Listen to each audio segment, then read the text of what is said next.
Assalamualaikum warahmatullahi wabarakatuh. Halo semuanya, perkenalkan nama saya Nadia Rahma dengan NIM A1D5250884 dari Prodi Administrasi Pendidikan. Sebelumnya, yang terhormat kepada dosen pengampu Ibu Rinta Istiqomah SPD MPD.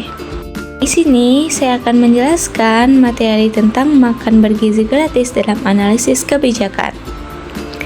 Nah, jadi apa sih itu makan bergizi gratis atau MBG? MBG merupakan program kebijakan pemerintah yang bertujuan memberikan makanan sehat dan bergizi secara gratis kepada peserta didik, khususnya di jenjang pendidikan dasar dan menengah, guna meningkatkan kualitas kesehatan gizi dan konsentrasi belajar siswa. Dan terdapat identifikasi isunya, yaitu permasalahan gizi masih menjadi serius di Indonesia, khususnya pada anak usia sekolah. Banyak siswa mengalami malnutrisi, baik dalam bentuk kekurangan gizi, stunting, atau anemia, maupun kelebihan gizi. Kondisi ini berdampak langsung pada rendahnya konsentrasi belajar, penurunannya presentasi akademik, tingginya angka ketidakhadiran siswa. Dalam konteks pendidikan, masalah gizi tidak hanya menjadi isu kesehatan, tetapi juga berpengaruh terhadap kualitas sumber daya manusia. Oleh karena itu, muncul kebijakan makan bergizi gratis atau MBG sebagai solusi strategis untuk mengatasi masalah tersebut. Dan adapun alasan kenapa sih program makan bergizi gratis ini sangat penting dalam dilaksanakan, khususnya dalam dunia pendidikan. Yang pertama yaitu menjamin pemenuhan kebutuhan gizi siswa. Artinya, program MBG membantu memastikan semua siswa mendapatkan makanan yang sehat dan cukup nutrisi. Ini penting karena tidak semua siswa menikmati akses makanan bergizi di rumah mendukung proses belajar yang optimal. Maksudnya, ketika siswa tidak lapar dan kebutuhan gizinya terpenuhi, mereka bisa lebih fokus, aktif, dan mudah memahami pelajaran di sekolah. Dan yang kedua yaitu mengurangi kesenjangan sosial antar siswa. Artinya, program ini membantu menyamakan kondisi siswa, baik siswa dari keluarga mampu maupun kurang mampu, tetap mendapatkan makanan yang sama, sehingga tidak ada perbedaan yang terlalu mencolok. Dan program MBG berkaitan juga dengan beberapa kebijakan, antara lain: yang pertama, Undang-Undang Dasar 1945 Pasal 31 tentang Hak Pendidikan. Yang kedua, Undang-Undang Nomor 36 Tahun 2009 tentang Kesehatan. Yang ketiga, Peraturan Menteri Pendidikan dan Kebudayaan terkait layanan pendidikan. Yang keempat, program pemerintah terkait penanganan stunting nasional. Dan pelaksana MBG ini melibatkan berbagai pihak.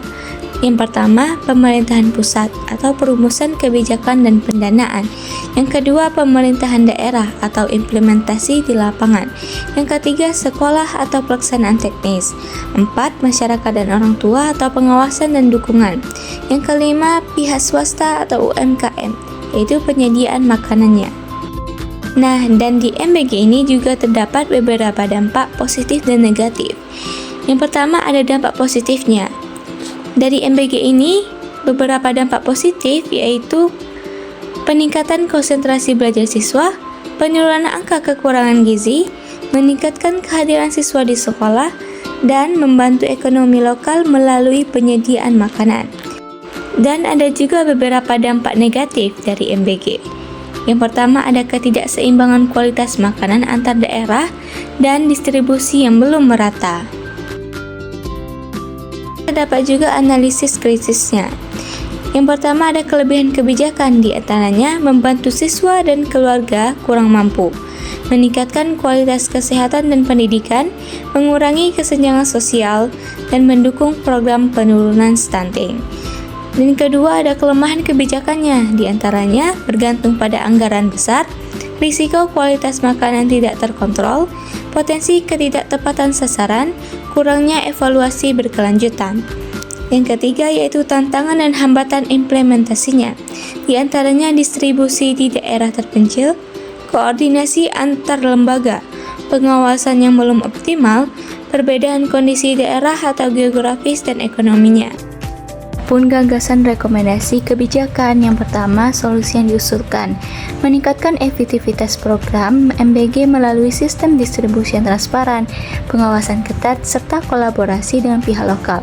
Yang kedua ada dasar pemikirannya. Secara logis, program akan berhasil jika tepat sasaran, berkualitas, berkelanjutan. Secara teoritis, kebijakan harus berbasis kebutuhan masyarakat dan didukung oleh sistem yang kuat.